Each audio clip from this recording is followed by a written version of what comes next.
जब सभ्यता अपने शुरुआती कदम रख रही थी। हड़प्पा और मोहनजोदड़ो से पहले का यह युग बहुत महत्वपूर्ण था। आइए जानते हैं कि उस समय भारत कैसा था और लोग कैसे जीवन जीते थे। इस काल को पुरातत्वविद चालकोलिथिक या प्राग हड़प्पा काल कहते हैं। इस समय मनुष्य शिकार और संग्रह से आगे बढ़कर खेती और पशुपालन की ओर बढ़ रहा था। भारत के उत्तर पश्चिम क्षेत्र यानी सिंधु घाटी और सरस्वती नदी के किनारों पर लोग बस्तियां बनाने लगे थे। उनका जीवन सरल था, मिट्टी के घर, मिट्टी के बर्तन और पत्थर या तांबे के औजार। लेकिन यही शुरुआत थी जिससे एक महान सभ्यता का जन्म होना था। पाषाण युग के बाद मानव इतिहास ने एक क्रांतिकारी मोड़ लिया। शिकारी संग्राहक जीवन से हटकर इंसान ने एक जगह बसना और खेती करना सीखा। इस महान परिवर्तन का सबसे पहला और स्पष्ट प्रमाण हमें भारतीय उपमहाद्वीप में मिलता है। लगभग 7000 ईसा पूर्व बलूचिस्तान की कांची मैदानी इलाके में स्थित मेहरगढ़ में। आज के पाकिस्तान में मौजूद यह स्थल दुनिया की सबसे पुरानी और महत्वपूर्ण कृषि आधारित बस्तियों में से एक है। यह सिर्फ एक गांव नहीं था, बल्कि एक ऐसे भविष्य की नींव थी जो आगे चलकर सिंधु घाटी जैसी महान सभ्यता को जन्म देने वाली थी। मेहरगढ़ के शुरुआती निवासी मिट्टी की ईंटों से बने साधारण आयताकार घरों में रहते थे। उन्होंने सबसे पहले जौ और गेहूं जैसी फसलें उगाना शुरू किया और भेड़, बकरी और मवेशियों को पालतू बनाया। यह खाद्य सुरक्षा की दिशा में एक बड़ा कदम था, जिसने उन्हें एक स्थायी जीवन जीने का अवसर दिया। समय के साथ उनकी तकनीक और समाज और भी विकसित हुए। लगभग 400 ईसा पूर्व तक वे न केवल कुशल किसान बन चुके थे, बल्कि माहिर कारीगर भी। उन्होंने चाक पर सुंदर लाल मिट्टी के बर्तन बनाना सीख लिया था, जिन्हें वे जटिल ज्यामितीय पैटर्न और जानवरों के चित्रों से सजाते थे। ये बर्तन सिर्फ रोजमर्रा के इस्तेमाल के लिए नहीं थे, बल्कि उनकी कलात्मक अभिव्यक्ति और सांस्कृतिक पहचान का प्रतीक थे।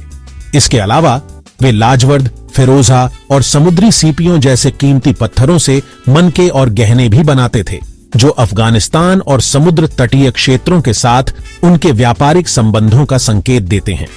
यहां तक कि पुरातत्वविदों को यहां ड्रिल किए गए दांतों के रूप में दंत चिकित्सा के शुरुआती सबूत भी मिले हैं, जो उनके ज्ञान की गहराई को दर्शाता है। उनके दफनाने के रीति रिवाज भी बताते हैं कि वे मृत्यु के बाद के जीवन में विश्वास करते थे, क्योंकि वे अपने मृतकों को गहनों और उपयोगी वस्तुओं के साथ दफनाते थे। मेहरगढ़ की कहानी हमें दिखाती है कि कैसे एक छोटी सी बस्ती ने हजारों वर्षों में कला, प्रौद्योगिकी, व्यापार और सामाजिक संरचना की नींव रखी। जैसे जैसे कृषि ने जीवन को स्थिरता दी, मानव बस्तियों का स्वरूप भी बदलने लगा। अब लोग शिकारी संग्राहक जीवन छोड़कर छोटे छोटे स्थायी गांवों में बसने लगे थे। ये गांव अक्सर नदियों या पानी के स्रोतों के पास बसाए जाते थे, जो खेती और जीवन के लिए जरूरी था। घर मिट्टी, घास फूस और लकड़ी जैसी प्राकृतिक चीजों से बने होते थे, जो उन्हें मौसम की मार से बचाते थे। हर गांव के केंद्र में एक खुला स्थान होता था, जो सिर्फ एक खाली जगह नहीं, बल्कि समुदाय का धड़कता हुआ दिल था। यहीं पर गांव के बड़े बुजुर्ग मिलकर फैसले लेते थे, विवादों को सुलझाते थे और भविष्य की योजनाएं बनाते थे। यह एक तरह की प्रारंभिक पंचायत प्रणाली थी, जहां सबकी सहमति से समाज चलता था। इन गांवों में जीवन श्रम और सहयोग पर आधारित था। पुरुषों के जिम्मे बाहरी और शारीरिक मेहनत वाले काम थे।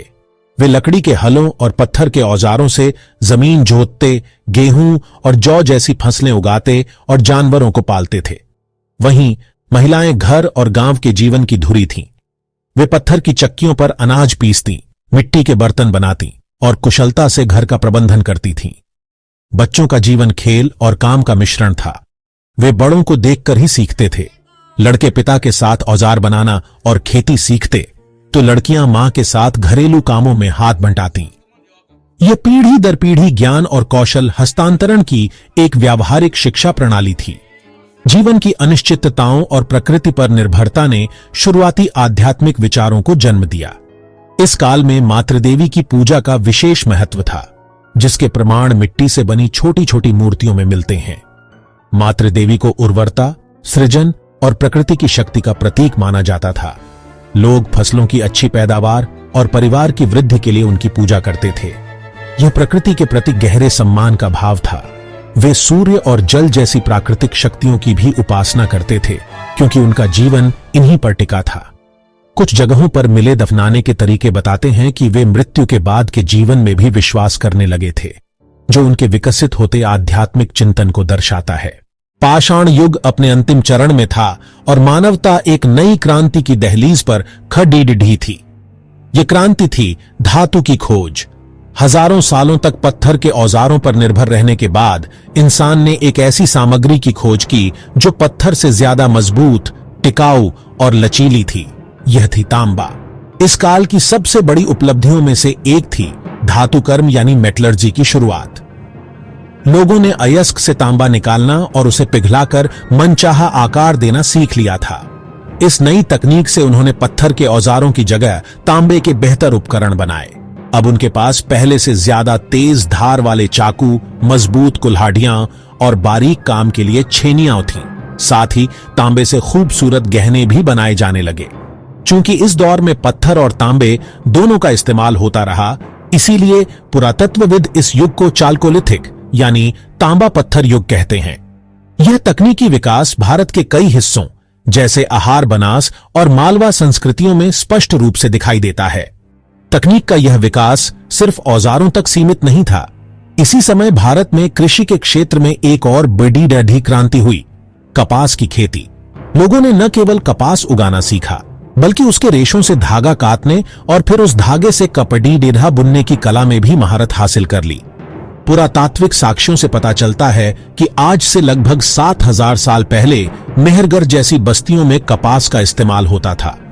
विश्व में सबसे प्राचीन कपास के वस्त्रों के प्रमाण भारत से ही मिले हैं, जो इस बात का सबूत है कि वस्त्र निर्माण की तकनीक यहीं जन्मी थी।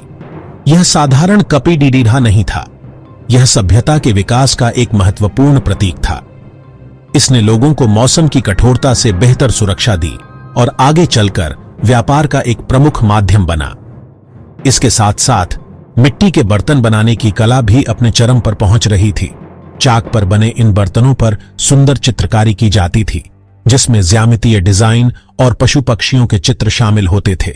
धातुकर्म, वस्त्र निर्माण और चित्रकारी वाले मिट्टी के बर्तन, ये तीनों खोजें दिखाती हैं कि भारत प्राचीन काल से ही केवल कृषि और पशुपालन में ही नहीं, बल्कि तकनीक, कला और नवाचार का भी एक प्रमुख केंद्र था। इन्हीं मजबूत नींवों पर भविष्य की महान सभ्यताओं का निर्माण होना था। समाज में धीरे धीरे परंपराएं विकसित हो रही थीं। लोग अपने मृतकों को दफनाते थे और उनके साथ मिट्टी के बर्तन व भोजन भी रखते थे। इसका अर्थ है कि उन्हें मृत्यु के बाद के जीवन पर विश्वास था। त्योहार और सामूहिक पूजा भी होती थी। लोग आग, जल और धरती को पवित्र मानते थे। यहीं से भारतीय संस्कृति की जड़ें मजबूत होती गईं। तो दोस्तों, यह था 1400 से 4000 ईसा पूर्व का भारत। एक ऐसा काल जब इंसान गांव बसाने लगा, खेती करने लगा, पशु पालने लगे और संस्कृति की नींव रखी जाने लगी। यही बीज आगे चलकर हड़प्पा, मोहनजोदड़ो और सिंधु घाटी सभ्यता में बदल गए। अगर आपको यह यात्रा पसंद आई हो तो वीडियो को लाइक और चैनल को सब्सक्राइब करना न भूलें। मिलते हैं अगले ऐतिहासिक सफर में। धन्यवाद।